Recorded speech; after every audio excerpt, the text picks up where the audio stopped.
You're listening to Hunterdon Chamber Radio.com, sponsored by the Hunterdon County Chamber of Commerce. Our studios are located in the CenturyLink building at 14 Mine Street, Flemington, New Jersey. To contact our station, call 908-782-7115 or email onair@hunterdon-chamber.org. Thank you to our sponsors and underwriters.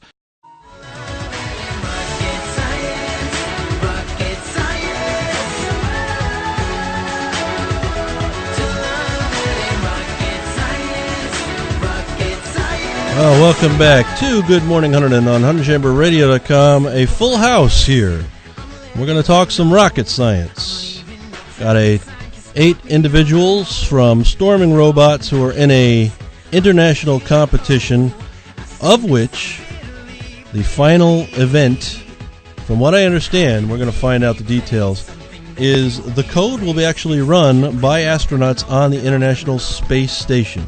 Talked about this on Good Morning Hunterdon a couple weeks ago, and was happy to get in touch with everybody, and glad we could make this happen. So I got everybody here. What we're going to do first is start out with introducing everybody, saying hello, shout-outs to friends and neighbors. So let's start right there. All right. Hi, I'm Pranav, and I go to Bridgewater High School. Cool. And I'm a freshman. All right. And anybody want to say hello to? No, not really. Well, hello to all our listeners, I guess. Okay. Well, our listeners from North Hunterdon. Hi, I'm Brady Bean. I'm a sophomore at North Hunterdon High School. I just want to say hello to my sister Chloe, who's listening to this at home right now. All right. You can move the mic down, Brady. You don't have to talk over the top of it. Next. Hi, I'm Uday Shankar. I go to West Windsor Plainsboro High School North. I'm a freshman. I'd like to say hello to everyone watching. All right. Well, nobody's watching. Everybody's listening. Hello, I'm Pradyumna Rao. I'm a sophomore at Phillipsburg High School. I'd like to say hello to my family and all the other listeners. Awesome. Okay, next up. My name is Michael Wu, and I go to South Brunswick High School, and I am a sophomore. So we got a lot of you guys coming from the south. You got to make a trip up here. That's cool. Thanks for coming up. I'm Abhishek Kalita. I'm also a sophomore at South Brunswick High School. Mm-hmm. Shout out to everyone listening. All right. Hi, I'm Sunny Agarwal. I'm a junior at Bridgewater Raritan High School, and just big shout out to all my friends and family who are listening in. All right, excellent. Hi, I'm Vadim Glushkov. I'm a sophomore in Montgomery High School. Shout out to Dennis. Who's Dennis? He is co-owner of Storming Robots. All right, Dennis. You already got a shout out and a prep and some props. So we got 8 of you here. Now I have to admit, I tried to take in all the article and how this all competition works. So what I'd like to do is help you guys build for me the understanding of how this all started. So mid-December, I read about this article, and I got in touch with Elizabeth, and she was happy to organize this for us. Where are we now? You guys had to have the code in by December 15th. Is that the way I understood it? Yeah, basically, and then actually the deadline got pushed back by a week. Oh, congratulations. So we got an extra week to work on it, so it was due last Friday, basically the day right before most of our winter breaks began. So that's basically what we were doing, along with finishing up whatever schoolwork we had left before break. We were also all busy working on that. Yeah, well, we're going to talk about that as well. But so, are you all the same team? Yeah. Okay. And how many of it's total of 10 team members? Yeah. So we only have 8 of the 10 that 2 of them couldn't make it today. Yeah. All right. Our friends Sid and Sean, they couldn't make it. Okay. Today. Sid and Sean, you guys are missing out because we're having fun here. All right. Well, let's. We talked a little bit about the just get some update on the particular competition. I have some captains. Who are the captains? Vadim and Sunny. Vadim and Sunny. Okay. How did you guys become the captains? Well, basically, I have been participating at Storming Robots for many years now, about 8 years now. Along with that, I've done this competition last year with me and Sid were the only ones who did it last year, so I had a bit more experience. Okay. So yeah. I don't know how I was chosen. Probably out of my hat. Well, how did you? What was the process? Did you just walk in and they said, "Here, you're the captain"? Well, Elizabeth, our mentor, said, "You should be captain," and I said, "Yeah, sure, I'll be captain." Oh, okay. And everybody agreed, right? Oh, yeah. Or Elizabeth was going to throw you out the front door. Yeah. Okay, gotcha. All right. So now, tell me about storming robots, because Elizabeth, I know about storming robots. I have a nephew that was at your facility years ago. They stayed at our house and went for like a week or two. But tell us a little bit about the background that you guys have with storming robots and how, in your opinion, you went from starting there to where you are now. How did all that get started? I guess we could just go in a circle around. Sure. No, if you want to start. That's why you're the captain, right? Sure. Tells me the whole story, right? Alright, so I joined Storming Robots like recently, like a little less than a year ago. I joined because, well, I've always been like fascinated with like robots, and I've been interested in math and science too. And when I started, I did like basic programming, like, and then from then I got a lot better. Mm-hmm. And then Miss Elizabeth invited me to join the ZeroRobotics team. Okay. So I joined, and now I guess I'm a lot better. I guess so. If you're on the international team here, Brady. I actually found out about Storming Robots by seeing an advertisement in a brochure shortly after it was first opened. Uh-huh. I joined thereafter. I was 9 years old at the time, so I've been going there for about 7 years now.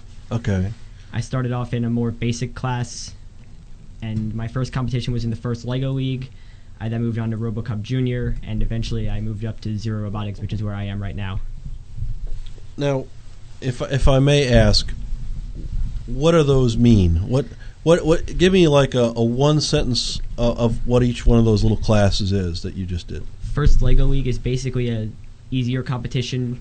I was in a younger age group, so they had an easier competition for younger kids to participate in. Right. RoboCup Junior is actually multiple competitions. Okay. It's a group that runs a lot of different competitions. There's a rescue competition where you have to navigate the robot through a maze and find a victim, which is represented by a soda can. It's supposed to be a person that you're evacuating from a building. Okay. And there's also a soccer competition, which is just what it sounds like. You have the robots play soccer. Okay. And you're programming them to make the moves that they make. Yes. Gotcha. Very good. Thank you. What else? I've been in Storming Robots for about 6 years. I found out about it from a friend, and originally I was interested because I liked playing with Legos at home, and also I found out about this software called a Game Maker where you could make your own games, and that was my first experience with programming. Right. And when it came to Storming Robots, I saw that I could combine those two interests. Gotcha. And then since then, I think my first class is probably the same as Brady's, in that I built a simple robot called TankBot and made it move around. And then I progressed to competitions the same as he did. Now I'm here. There's a difference between Legos. See, when I think Legos and Lego robots, I understand the plastic that all connect and stuff like that. But, I go and get a Lego set. Nobody's moving around, right? I need something inside the Lego to move, right? Mm-hmm. So when you said you were interested in Legos, technically you were interested in the Lego robots, right? Is that the way? Well, at home I never had robots before. Oh, okay. Storming Robots. Well, parents, we act like robots sometimes, don't we? Okay, what else? I've been going to Storming Robots for about 2 years, and like most people here, I got my first experiences with Legos, and that got me greatly interested in technology and building stuff. Right. And I joined Storming Robots after doing some research about different robotics clubs, because that became my passion. Right. And so I started off in a basic class that in which you programmed Mindstorms, which are robotic Legos, and you program them to play soccer. Mm-hmm. And from there, I've moved through different algorithm classes, and now I'm doing ZeroRobotics. Cool. I've only very recently joined Storing Robots. I've been participating for about like 3 months. Right. And I've already been introduced to concepts in physics and programming, and I thought I could apply myself, and Abhishek's mom introduced my mom to it, so I joined. And I started out in a class where I learned to make algorithms that were more efficient to complement what I already knew about programming. Right.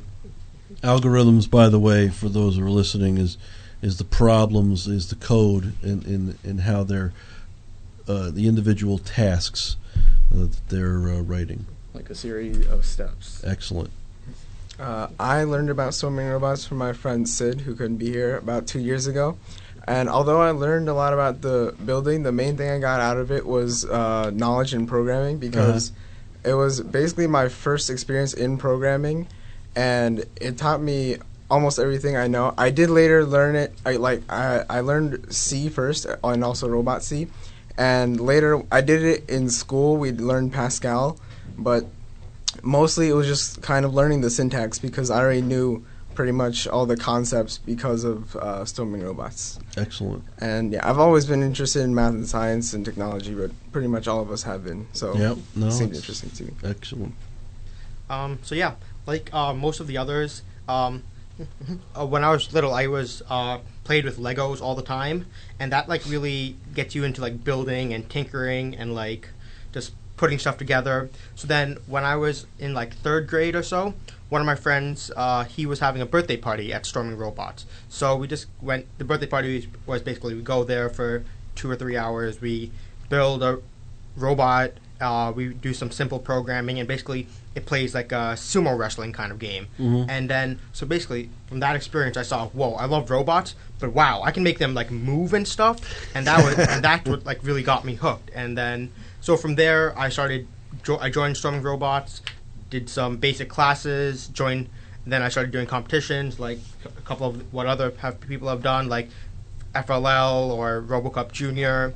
Then on top of that, when I joined high school, I moved on to a lot of more competitions through the high school, such as like FRC or VEX and stuff like that. Okay. So I just really think Storming Robots definitely like fueled and like ignited what I really enjoy, which is robotics, and really got me into it. Awesome. So my mother saw that I like Legos, so she thought, how can we enhance, the experience or something? Yeah. So she found Storming Robots, and then I went for a private class. I really liked it, and then I just started going to public classes and progressing up. So Storming Robots, for some of you coming from West Windsor and New Brunswick, this is a hike. How many times are you coming up?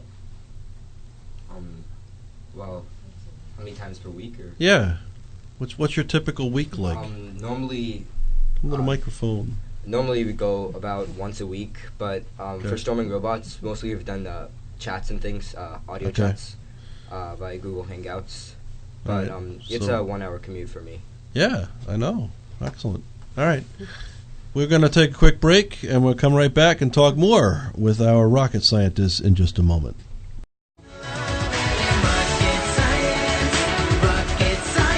All right, we're back with our team from Storming Robots. I have everybody here. We talked a little bit about their background. I heard one person mention some of the languages you're using or have learned in the past, Pascal and C. Pascal was in school? Yeah. That's, how old that language is? Yeah. I learned that in the 70s, and it was there before then. What are you guys writing in now? What is the technology that you're using to program what you're programming? Well, the ZeroRobotics website has +its own online IDE, and the language is C, so we program on that. Programming in native C. Mm-hmm. Okay. Not even a C++, and it has its own. He said IDE. That's the interactive development environment. That's the program that he programs in. So way back when, I didn't have that. I had to write it in native DOS. So, all right, so we're programming in native C. Now I have 8 of you here. What are you programming for? So basically, it's a competition called ZeroRobotics. Okay. That's run by MIT and NASA. So basically, every year they change up the game a little bit. Sure. So, and basically we program satellites to do different tasks. So for this year's challenge, have you seen the movie Gravity? No, I haven't. Okay, well, for anyone else who has seen it out there, or basically what happens is in the movie, when there's like a piece of object in space that hits a satellite, it has devastating effects and can like destroy the satellite completely. Sure. So basically what our competition this year is kind of sort of simulating is basically we're creating a satellite, a small satellite that's supposed to protect the larger satellites. So basically, if it detects an incoming collision, if it sees an object that's coming closer, it'll basically detach from the larger satellite and go out and basically shoot lasers at the object to deflect it off the path. Wow. So it doesn't hit the satellite. Okay. So we don't have devastating effects like what happened in the movie. Very good. We could use this, by the way. You guys saw that video of that meteorite that came through Russia, right? Yeah. Yeah, we could use this figured out soon. Thank you very much. All right, so we don't have a satellite here, so you had to have an artificial or a virtual satellite that you guys were programming for? Is that right? Yeah.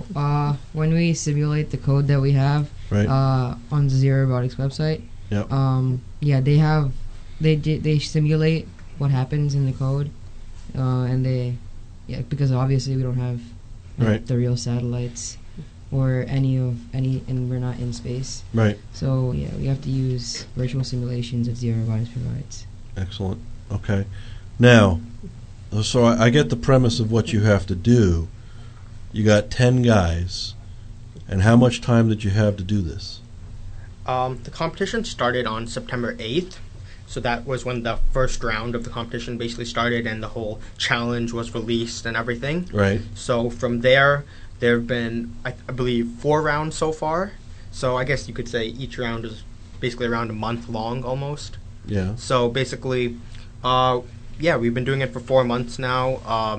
We've been continually improving our code. Sure. We've changed strategies a couple of times. Right. Basically, there's different things you can do. You could either use lasers or gravity. If anyone else wants to explain the game itself, I explained the general premise. Does anyone want to explain the game? I'll explain the game. So basically, what it is there's 2 spheres. So that's the name of the robot that you're controlling, and you control one. Your opponent controls the other. And in the first phase of the game, which lasts 90 seconds, you have to either collect debris to increase the strength of your gravitational field, or you have to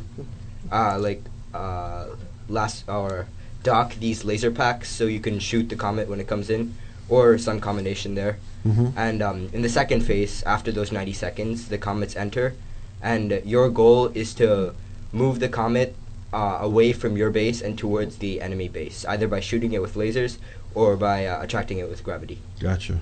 Wow. So you got to use a GPS or some type of navigation? Yeah, right? So basically the 3-dimensional navigation, by the way. It involved a lot of physics. In school right now, I'm taking AP Physics C. Right. So I'm seeing the real world applications of everything I'm learning. Right now, everything we're learning: rotational movement, torques, forces, all of that stuff is coming into effect. Sure. It's not like I'm saying, I'm learning in a textbook, we'll never use it. No, it's actually being used right in front of my eyes. Sure. Now, it started in September 1st. They unwrap the envelope, right? And they say, this is what the competition is. You guys get it. And the first competition was what, October? Yeah. Okay, so you have a month. And I got 10 guys, and I got a month. How much code are we writing? And how did you divide it up, captains? So it's a lot of code. Yeah. So there's a lot of different skill levels here in the team. So people who are more skilled got more complicated challenges to tackle Right. because there's multiple phases in the whole game. So, yeah. Now, this is an object-oriented. No, it's not. Okay, so you're just writing subroutines and procedures. Basically, yeah. And you're telling these guys which ones they have to write? Or, Yeah. Okay. So basically, like a couple weeks ago, for the third round, one of my friends asked me like, "How long is your code?" So I looked at it. It turned out to be exactly 500 lines of code. Like, yeah. Just you? Like no, like our entire code that we submitted, it was 500 lines of code. That's it?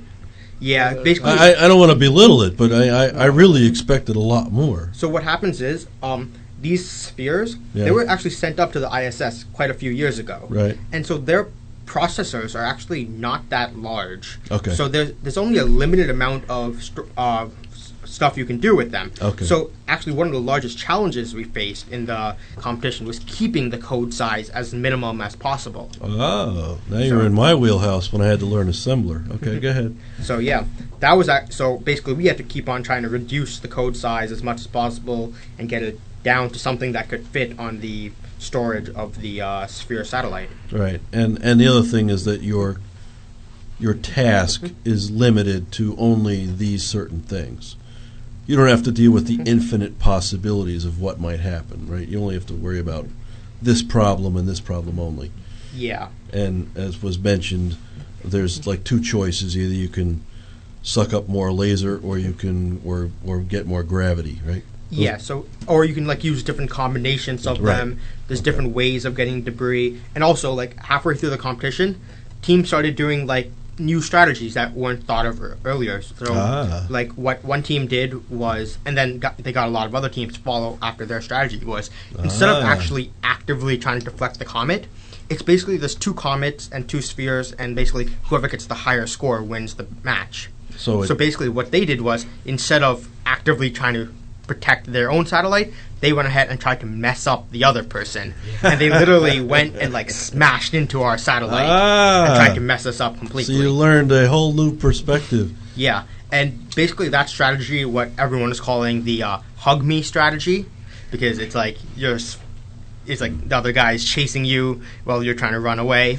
So basically, a lot of teams were devastated because of that, because no one knew how to counteract that, and all the teams that were using like the laser strategy, they were messed up because if they were being smashed, their laser shots were misfiring, and so that caused a lot of problems for a lot of teams. So it actually took us a long time to figure out how to like deal with that and how to counteract that. Okay. All right, we got to take another quick break, do a quick news break, and some weather, and we'll be back with our rocket scientists in just a few minutes.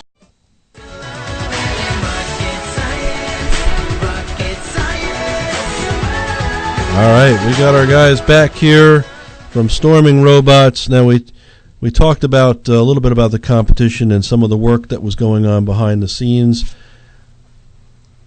Your first competition and your second competition, you guys started to see that there was other options. There were other thoughts that that you hadn't taken into account, and we call that groupthink. You all were together and you came up with your idea, and then you got this wide-eyed, oh my God, there's other guys that come up with this, in fact, evil option of knocking out your satellite. What other things did you learn as part of your programming experience, as part of your team experience, and as part of your competition experience? As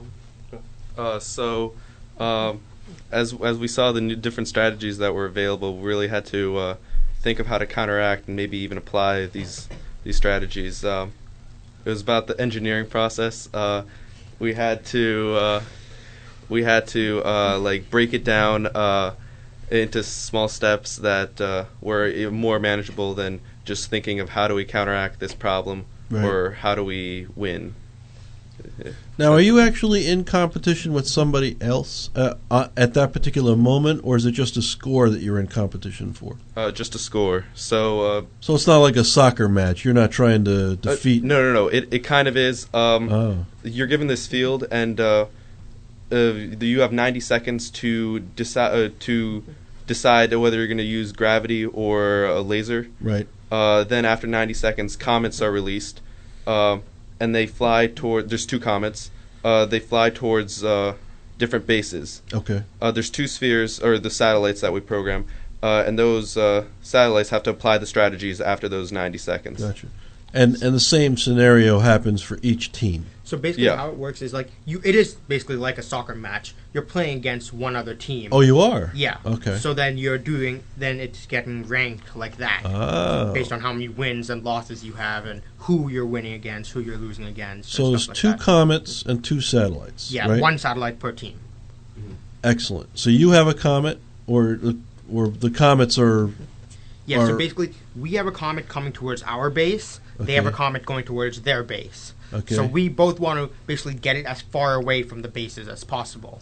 We want to move ours as far away from ours. They want to move theirs as far away from theirs. Okay. But then we can interact with each other also at the same time, using strategies such as the And that's smasher when you bomb. learned that they were a little bit more evil and started sending their base at you. Exactly. So basically, during the 3rd round, we had a tough time dealing with that, and we got like a mid-level ranking. But then by the time it rolled around to the 4th round, we actually created code that would we went through like a whole brainstorming process. We flowcharted, okay, what do we want to do in this situation? If we see them this far away from us, that means they're probably coming to attack us. What should we do in this situation? So we worked through it all. We basically went through a whole brainstorming session, and we created code at the end that basically counteracts that. And basically, if we see them coming towards us, we start attacking them. Gotcha. So so you have a counter strategies. Excellent. Yeah. What did you learn as a team? A lot of you guys, and I don't want to make a global judgment, but a lot of guys, you tend to work on your own games, your own programming. You're by yourself. You're in control of your own stuff, and all of a sudden you got 10 people. You have 9 other people you have to depend upon. What did you learn about that? I think we learned that a big part of this entire process was to communicate our ideas. As we moved through different rounds, we all divided it up into sub-teams, focusing on the different possible strategies, like the combination laser and collecting the debris. Right. So we had to communicate our ideas in order to be the most efficient as possible. And as we moved through different rounds, we came to the alliance round, in which we pair up with other teams that are ranked at different levels, and we had to communicate our code with them, and we worked together as a bigger team now, and that became another challenge in itself. And that's where I was reading that you were working with some folks from Texas. Is that right? Basically, we were working with 2 teams, one from California and one from Texas. Right. The team from Texas kind of like dropped off the map after a little bit. Oh, so you learned something else about teamwork. Yeah, definitely. So basically, it was up to us. I don't like Texas and the either. Other Californian team. So basically, it was actually quite an experience. Basically, we had to collaborate with a team that we never even met in person. Right. We can't really fly 3,000 miles every week to have a meeting in person. So we have to do all the communication online, basically. Okay. And for that, we actually really have to give a huge shout out to Google. Their new Hangouts chat service is like amazing. They have a chat service. They have video calling. They have like screen sharing, which we can share our screen. And right. Google Docs, we can share data, and like even for those times where we just need some downtime, we could even play a game of Risk with each other on the computer. Oh, yeah, when you guys have some free time, right, yeah. School, robotics, NASA, I have MIT, we got some free time, we'll play some Risk, which, by the way, is like a very lengthy game. Yeah. Wow. Okay. Yeah. One of our teams, as Sonny said, one of our teams was very helpful, and we worked a lot with them. The other team was kind of like the guy in when you get a group project and he just never talks to you, and you never see him, but when you hand it in, he's there ready with you. So we didn't really get much help from them, but our other alliance group was helpful, so we still did pretty well with everything. Cool. So you have to. Project managers, you have to worry about, you have to have status checks, right? You got to see where people are, because when deadline comes and all of a sudden you find out that some of your work isn't finished, how did you guys make up for that? All-nighters. All-nighters. So you also learned about lack of sleep. Excellent. Yes. You guys are going to be very, very well prepared for college. I can tell already. Tell me something quickly about the team name. What was your team name before you got paired up with the rest of the Texas and California? Okay, so our original team name was the Quark Charm, and that's based on charm quarks. Quarks are subatomic particles, and they're classified in six different ways.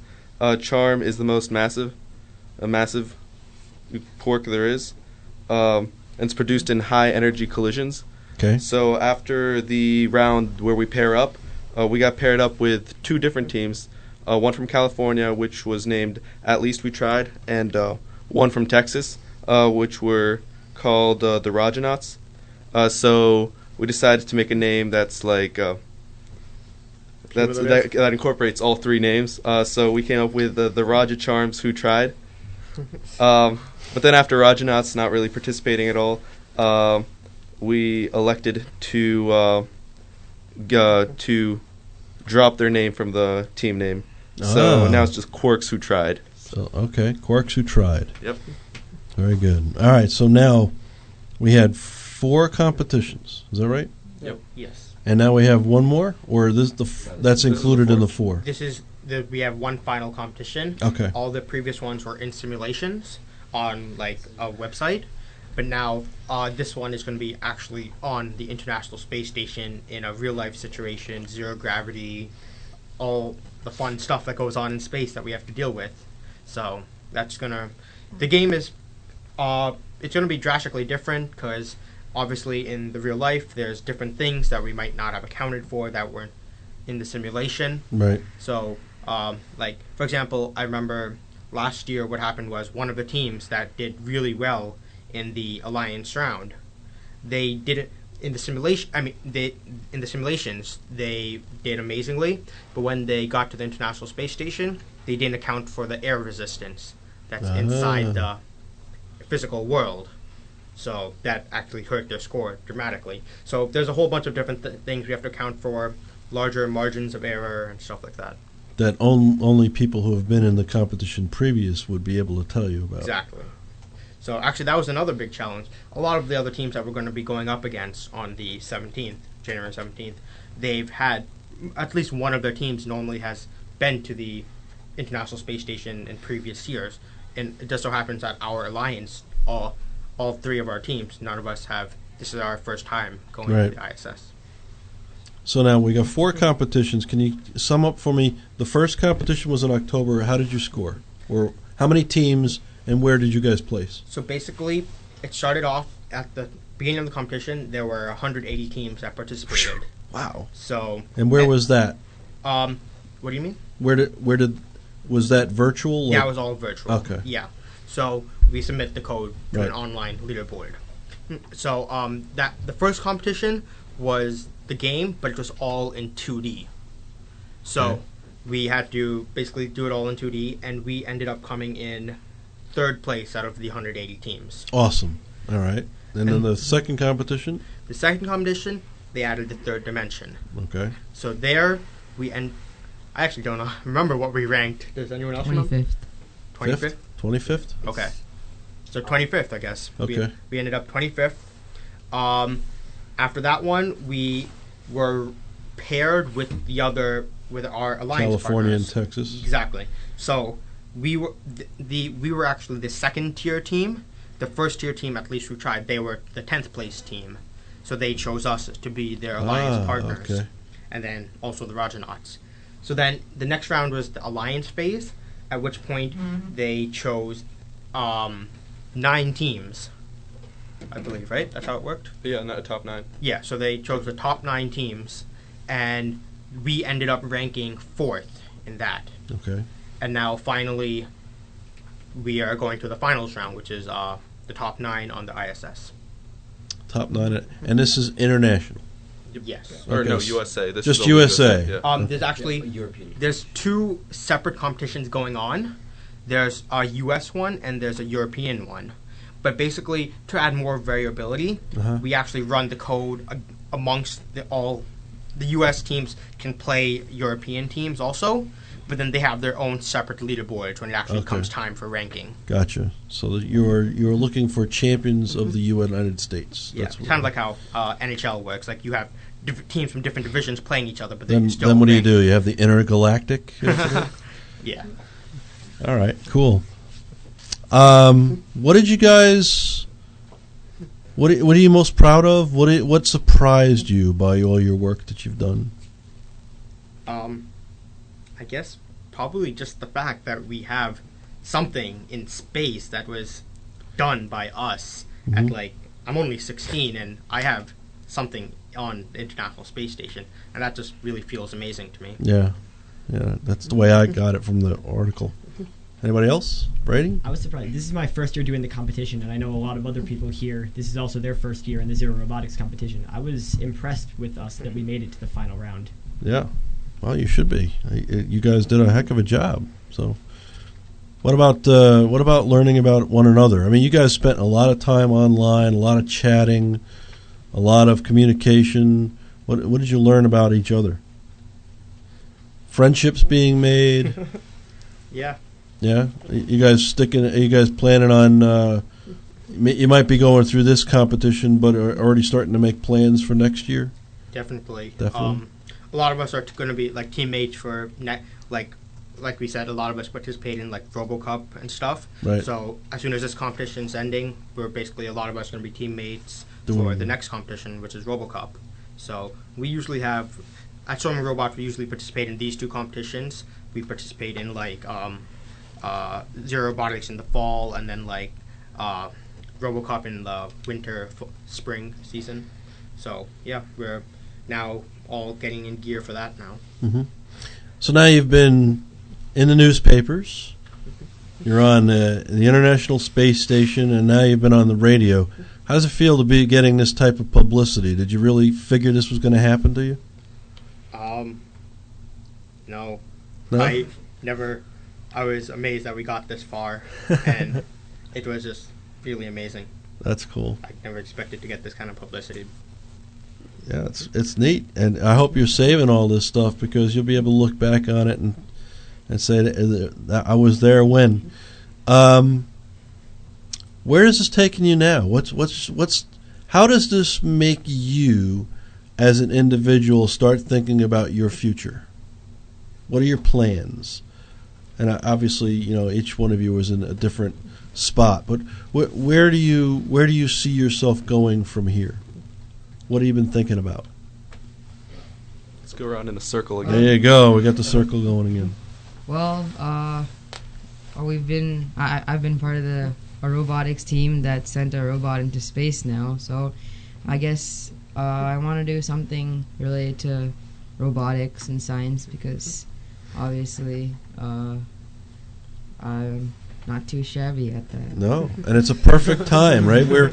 We as a country are almost demanding that we have a better presence in science and technology. So you guys are right on the doorstep asking to be involved, and so our country is begging for that. What are you going to do, Brady? I actually haven't thought in very much depth about my career yet, but I definitely have always wanted to work in the science field of some sort, and now I'm definitely considering a robotics or computer science field. Cool. I haven't thought much about my career either, but a little bit about my major in college. I'm definitely going into computer science. I don't know what application. I probably want to get a dual major, so I can apply it into another area. All right. Good choice. I am also really interested in computer science. So far, I really wanted a major in computer science, but I also want to apply this to something else, and I've been thinking that I could combine computer science and medicine to some extent. Awesome. We're going to need that too. Well, my mom always said that programming in itself would never be something that you could do because it always has to have an application, such as was previously mentioned in the medical field. Right. So I'm most definitely going to get a degree in either physics or computer science. Mm-hmm. But like others, I don't have a definite career in mind. Okay. That's all right. Yeah, same thing as everyone else. I'm definitely looking at something related to computers or computer science, but I've also always been interested in like economics and finance, so I may try to combine something there. Economics and science. All right. Yeah. So as a junior, I have You got probably plans. have to have more plans set already. Yep. So I guess I want to really get a dual major in economics and computer science, and basically I want to be able, using that, I want to be able to be savvy in like both sides of running a company, both the business end and the technical end. And so I definitely want to move into autonomous robotics, like especially like stuff like what Google is doing nowadays with like their driverless cars and cool stuff like that. One of the industries I really want to work in is the train industry. Mm-hmm. Like, honestly, I remember the crash that happened last month in the Bronx. Yep. That was just terrible, and it was a tragedy for the nation. But we have to learn from that. And the thing is, that crash could have been easily prevented if there was computerized systems running the train instead of an operator. And I really think that autonomous robotics is the future. It can save lives. It'll create so many new jobs. It's great for the environment. So there's a lot we can do with that, and it'll definitely change the way we live. Excellent. Yeah, so I also want to have a career as some sort of computer science or maybe physics career. Just probably get a degree in that too. Cool. It's I've seen so much in what's transpired over the last 20 years with folks like yourself who are going to get into this technology and start making some real happenings and seeing the teamwork. Looking forward to what you're all going to bring to us as the next generation. So looking forward to that. We're at the end of our show, so one more round around. Say goodbye, shout outs again, and any last thoughts. We'll start this way. Thank you for having me on the show. Hey, my Very pleasure. Cool. Yeah, super cool. Yeah, thanks. Once again, thanks for having us. Yep. Thank you all for listening and to our story, and I hope it's the best for the future. All right, and you're going to make sure that you're going to call me when we find out the results, right? Definitely. Somebody's going to send me the results. You can Cool. actually even watch it on NASA TV, on NASA's website, MIT's website, so be sure to tune in on the 17th of January. Okay. Thanks for having us. I like the rocket science song. Hey. Thank you as well. I don't really have much more to say. Okay. Shout outs. Thank you for having us, and I'd like to thank Miss Elizabeth for mentoring us through this process. Yeah, I'd like to thank Miss Elizabeth for making this happen as well. So I was glad that we could get it all together. Thanks for having us on this show. I enjoyed myself. I'm sure all the others did too. Cool. And thanks to all the listeners for listening. Awesome. Thanks for having us on the show. I'm just surprised that we've even gotten this much publicity. I was almost shocked at first when I was in the newspaper, and now I'm on the live radio. So thank you for everything. Now you're in recorded Hunterdon County history. There you go. Yeah, thanks for having us. I enjoyed being here. I hope you enjoyed listening to us, and make sure you watch us if we're on TV. All right. Either way, we're going to get the results, and hey, if you're national champions, we'll bring you back and talk more about it. And any time you guys are back in another competition, let's do this again. Sure thing. All right. Mm-hmm. All right. It's been my pleasure to be with you, and hope you enjoyed listening. Got Old Lang Syne playing from Straight No Chaser. Happy New Year, folks. You've been listening to Good Morning Hunterdon on HunterdonChamberRadio.com. Should old acquaintance be forgot?